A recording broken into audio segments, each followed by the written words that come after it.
coming up.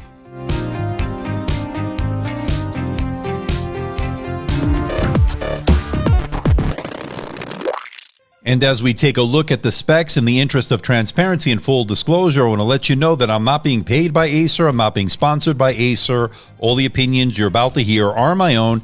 Acer is not getting copy approval. That means they're seeing this video for the first time, just like you. Now, this review unit is on loan from Acer, and once this review is done, I'll be sending it back. And I'm absolutely loving the pricing on this because you're getting this at $999 over at Amazon. For those interested, link will be in the description below. And to me, this is very competitive pricing considering you're getting that Ryzen 7 5800U processor paired with that RTX 3050 Ti GPU. Again, that's a steal. Link in the description below. And with the specs and pricing out of the way, let's find out what you get inside the box. Let's open it up.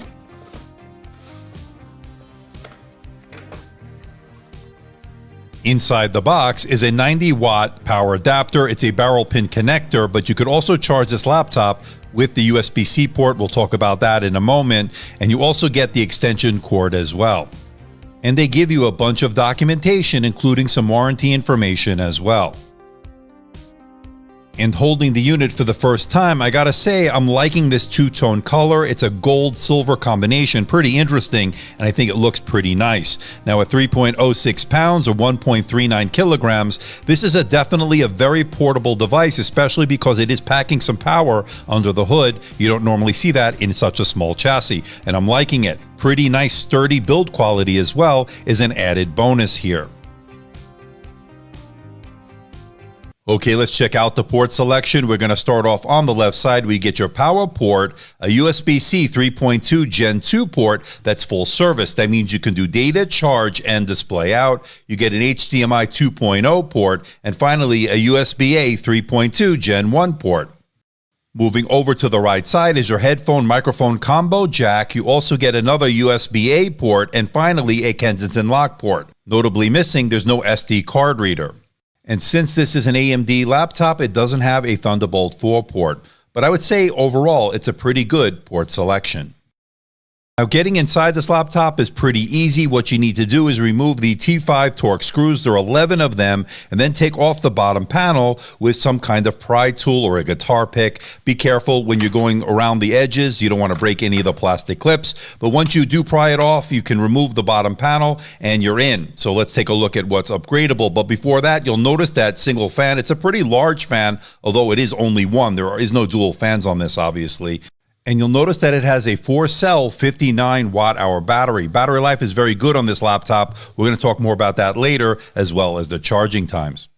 Now, as far as the SSDs are concerned, there are 2 SSD slots that you can upgrade yourself, but the included 512 gigabyte M.2 PCIe SSD performed very well, giving you some excellent reads and writes, as you can see from these results.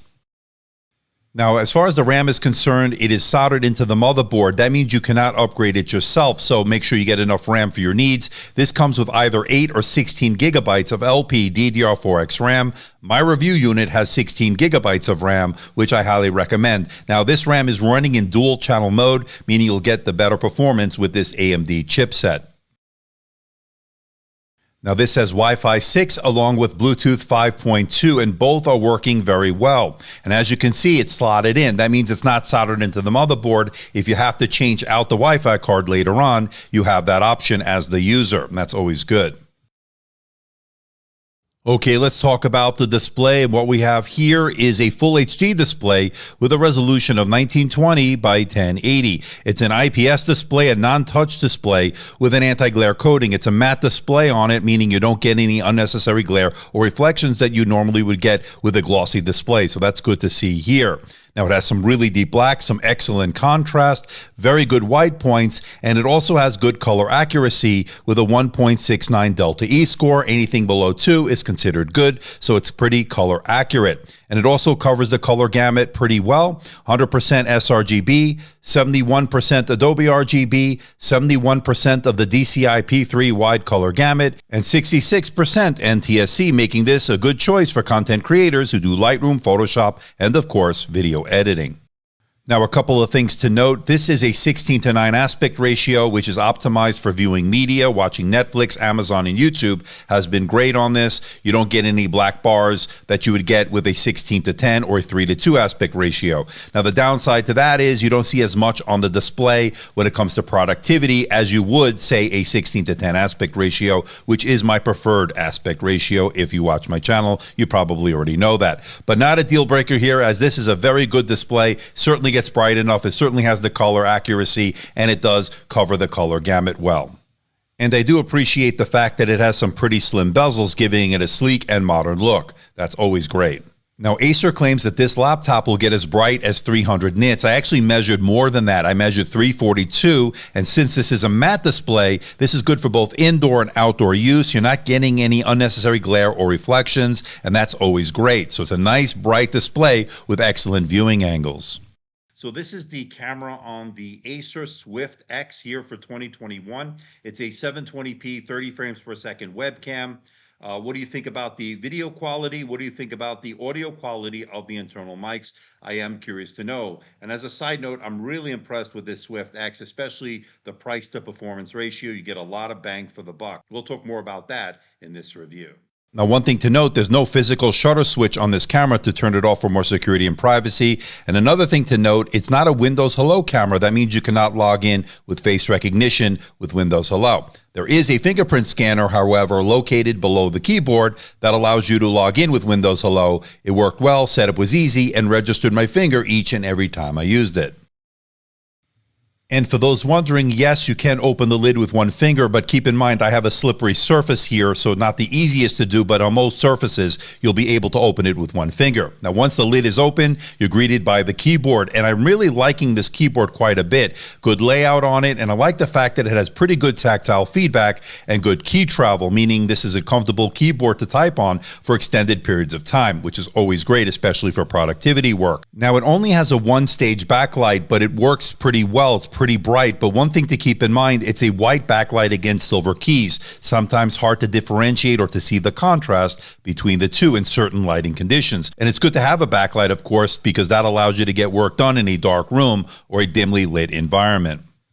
And it has a precision touchpad, a little bit undersized, but good nonetheless, very responsive. Two-finger scrolling is buttery smooth, and all the gestures work as you'd expect.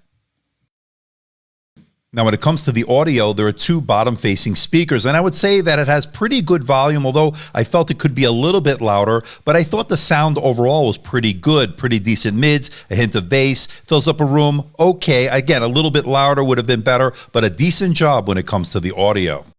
Now, one of the best parts of this laptop is its excellent battery life. Now, this has a 59 watt-hour battery. It's a 4-cell battery, and it lasted 15 hours and 12 minutes on my continuous web surfing test over Wi-Fi at 150 nits, which obviously will give you all-day battery life. Expect anywhere from 12 to 13 hours on real-world mixed usage, which is excellent. I'm glad to see that. Now, if you do need to plug in, the supplied 90-watt power adapter takes about 90 minutes to give you a full charge, and that's pretty fast. Now, when it comes to performance, that Ryzen 7 5800U paired with that RTX 3050 Ti produced some pretty good results, as you can see from these benchmarks here that I ran on this laptop, meaning this is a good general purpose laptop. It can do everyday use, Microsoft Office, email, web browsing. Everything was handled with a breeze. Everything handled very easily, not a problem. Now, you can do some video editing. You can do Photoshop on this, of course, and you can do some gaming if you get it on the right settings. Definitely get playable frame rates on some of the more popular titles. It never gets overly hot as far as the surface temperatures are concerned, never reaching more than 45.2 degrees Celsius in the middle of the keyboard. So that's pretty good. Now, you will notice the fan kick in, but I didn't notice it overly loud. It was actually pretty quiet, allowing you to get work done without much distraction, and that's good as well. Okay, let's bring it all home. What do I think about the Acer Swift X here for 2021? And I gotta say, I'm very impressed with this laptop, especially what they're able to pack here in a 14-inch laptop body. Really pretty good power considering the thin and light nature of this laptop. I like its sharp full HD display. I love its excellent battery life, which will give you all-day battery life and then some. The mostly all-metal build, the comfortable backlit keyboard, the very responsive touchpad, the dual SSD support is great. Very very good performance, although it will throttle down under heavy load because of the thin and light nature of this laptop, as I mentioned. But it does have upgradable Wi-Fi as well. No PWM as far as screen flickering is concerned. The negatives here, no SD card reader, a so-so 720p webcam, and of course the RAM is soldered into the motherboard, not upgradable by the user. I'm going to give this a score of 91%, making the Acer Swift X here for 2021 definitely worth your money. So what do you think about this bad boy, the Acer Swift X, 14-inch laptop, RTX 3050 Ti, a pretty nice GPU in a thin, light package with a nice full HD display. It is 16 by 9. I kind of wish it was 16 to 10, but I'll take it in this small package. Really portable power is what you're getting here. Throw in pretty good battery life, which is actually really good battery life, seeing more than 15 hours on my continuous web surfing test. Real world usage, anywhere from 12, 13 hours. You can expect that, of course, depending on what you're doing with this laptop. Now, the build quality is mostly metal. It's a nice two-tone color. This is like a gold finish with a silver bottom, as you see here. Pretty nice build, very sturdy construction. Nice port selection as we looked at in this laptop. There are very few negatives on this. In fact, this is a pretty good laptop for the price. Now, Acer told me you can get this over at Amazon for $9.99. I'll leave a link in the description below, which I think is a steal with that RTX 3050 Ti. You can game on it. You can do video editing on it. You can do all sorts of things because this does pack a lot of power in a small chassis. But I'm curious to know what you think. Let me know in that comment section below.